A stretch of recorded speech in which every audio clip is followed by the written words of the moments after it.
Here is the best way to get Twitch chatbots instantly in 2026. Let's begin. First, head over to Naizop.com using the link in the description below. Once you are there, just click Login and use your Google account to get started immediately.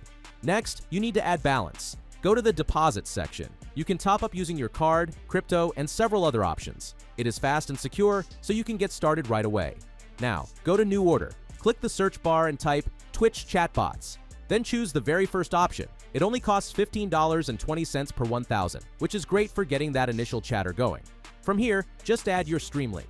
For this video, we are going to test this with just 10 bots to see how it looks. Type that in, tap Order Now, and that is it.